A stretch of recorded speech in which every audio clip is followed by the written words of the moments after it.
Құрметті көрермен, біз хабарымызды одан әрі жалғастырамыз. Біздің қонақжай студиямыздың қонақтарымен Нұржан таныстырып өтсек. Өздеріңіз көріп отқандай Қалибек Қуанышбаев атындағы мемлекеттік академиялық қазақ музыкалық драма театрының негізін қалаушыларының бірі, Қазақстан Республикасының еңбек сіңірген қайраткері Болат Ыбыраев ағамызбен Қазақстан Республикасының еңбек сіңірген қайраткері, театр және кино актрисасы, және де 2018 жылғы үздік актриса Айнұр Бермұхамбетова қонаққа келіп отыр. Қош келдіңіздер. Қайырлы таң. Қайырлы таң. Дейміз, көңіл күйлеріңіз қалай? Рахмет, жақсы. Жақсы, тамаша. Тамаша, жақсы болсын. Олай болса, осындай әдемі сұхбатымызды жаңалықтармен бастайық. Осы 10 қазан күні сіздер 28 маусымды театр маусымын ашқалы отырсыздар. Бұйырса, Мұхтар Әуезовтің Абай қойылмалы, иә? Дәстүрлі түрде. Әдеттегідей 10 күні өздеріңіз шақырамыз, көрермендерді шақырамыз, келіңіздер. Бұйырса барамыз. Түрде барып отырсамыз. Дайындық қалай? Шүкір, дайындық жүріп жатыр, дайындық барысы міне.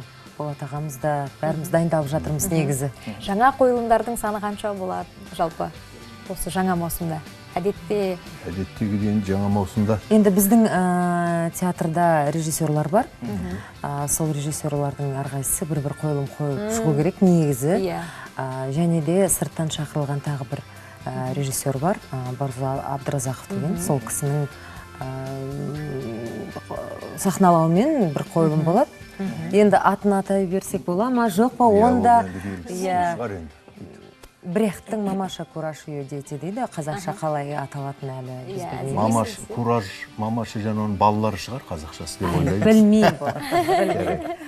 Негізі жалпы бізде сезонда 5 спектакль қойылу керек міндетті. Сонда жоспарлы болады енді. Сондықтан енді қазір 3-4 режиссеріміз бар, иә? Бір режиссер сырттан шақырылса, амандық болса, 5 қойылым амандық болса, қойылуға тиіс сезон бойынша. Тамаша. Енді аға, ең өзіңіздерге алғаш болып Астанаға көшікпегенде қарағанда, осы театрдың негізін қалағансыздар өздеріңіз ғой, бір аға буындарсыздар.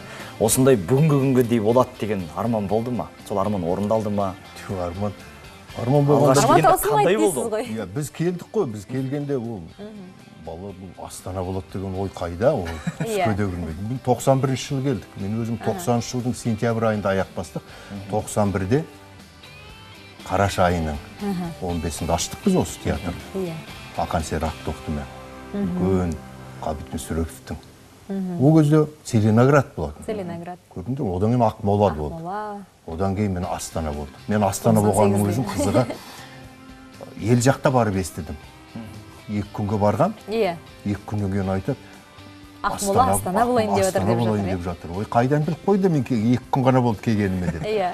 Ол кезде ондай шынымды айтқанда ой болған жоқ. Тек мақсат осы театр ашылу болды.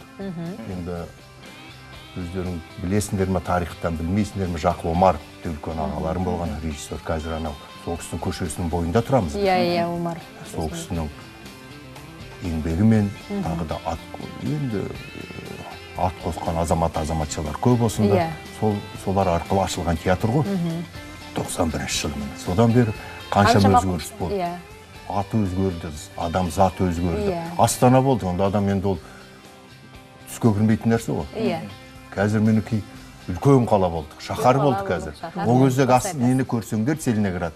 Бірақ үлкен көше, проспект Целиноград. Батпақ десеңіз. Батпақ, қазір анау проспект Республика. Соң Конгресс холл болды. Бітті жел. Бәйтерек трасасын 98 жыл салынған, иә? Ол да жоқ біз келгенде. Сіздерге келгенде болмады, иә? Байқайсыңдар, бұл өзенде аграрлық облыс қой, соның орталығы болған. Қазақтар онда 12-13% болды. 2 троллейбус жүрді әлесінде. 4 тағы бірдеңе. Соның ішінен 1-2 қазақ көреміз, оның өзі орысша сөйлесе. Мәз боламыз, исі туыстымызды көргендей. Бір Москва деген кішкентай гостиницада жаттық. Енді айта берсе көмін, сондай өмір өтті тарих. Сон кейде пендеміз ғой, ойда келді, ойбай, қайда келдік, қалай болар екен деп. Сол енді небір қазағын деген азаматтардың арқасында театр ашылды. Қазір мінеки қаншама үлкен деңгейге жеттік. Қаншама уақыт өтті. 27-28 деген ол кездегі балалар қазір 27-28-дегі елдің тізгінін қол қыстырған азаматтарға, азаматшалар. Енді мінеки қазір өздерімен сұхбаттасып отырам деген ойымда жоқ 27-сінде Айнұр екеуміз. Сондықтан үлкен бұл тарихи кезең балалар. Қаншама бізде үлкен азаматтар, Жақып Омаров артында өтті. Одан кейін Қадыр Жетпісбаев деген ағаларың келді. Халық артысы үлкен режиссер, бұл кісінің рөлін. Одан кейін енді халық қаһарманы, әлемге әйгілі өзі аталарың Әзербайжан мәдениеті мәмбетіп келді. Енді бұл үлкен ақсақал. Міне қазір енді ол кісі де табиғат заводын өліп қойып үлкен еңбек етті. Одан кейін мінекей қазір Талғат Теменов ағаларым, одан үлкен режиссерларымыз бар, шүкір. Өмір жалғаса береді. Театр дамып жатыр, өсіп жатырмыз. Сіздер де, Болат аға, Айнұр апай, сіздер де осы уақытқа дейін қаншама қойылымдарда әртүрлі рөлдерді сомдадыңыздар. Сіздер сомдамаған, әлде сомдағыларыңыз келетін қандай бір рөл бар? Армандаған деп айтсақ та болады, Енді Айнұр тыңдайын, арман. Жоқ, енді генерал болам деп армандайды әр солдат. Сол сияқты енді мен болдым, толдым деген актер, ол болды, ол актер емес, ол профессионал емес деп ойлаймын. Сондықтан тіпті Болат ағаның өзі де, мен де, кеше келген жас актер да бәріміз армандаймыз. Әрине, ойнағымыз келетін рөлдер, мен жеке басым алатын болсам, ойнағым келетін рөлдерім бар. Қандай? Ол құпия. Ол неге мен айтамын? Әр нәрсеге құпияңыз ашыңыз осы жерде. Қандай рөл болса? Жоқ, енді біреуін айтыңыз, тым болмағанда. Бірнеше рөл бар ғой? Әрине, бірнеше рөл бар. Енді мен айтпай қойсам деп отырмын. Орындалғанда бірақ айтасыз, оны бөлісіңіз. Иә, Құдай қаласа. Осы менің арманым, мен орындалды деп па? Барлық жаңағы ойлап жүрген рөлдеріңіздің бәрін сомдауларыңызға тілектеспіз. Әмин. Енді мынадай сұрақ бар. Жалпы қанша жыл болды, мысалға сіздер ең алғаш сахнаға аттаған уақыттан, сахна төріне шыққан уақыттан бүгінгі күннің көрермендерін салыстыруға бола ма? Көбейді ма, азайды ма, қызығушылық артты ма, әлде керісінше азайды ма деген сияқты. Ал сол сияқты келгенде бір рөл, бір адам 2-3 рөлді ойнаған кездер болған. Қазір өнерлі жастар көп. Қазір театрға ұсынатын, өнерлі болатын жастар қаншама болып жатыр. Енді өзіміздің басымыздан өтті. Жастар ашылған кезде қанша біз 10 шақты адам болдық. Универсалмыз дейсіз ғой, әртүрлі рөлді жүгіріп барып, қайта киініп алып, ан жақтан шығып, қайта нетіп, ондайлар өтті енді. Қазір көрермендер.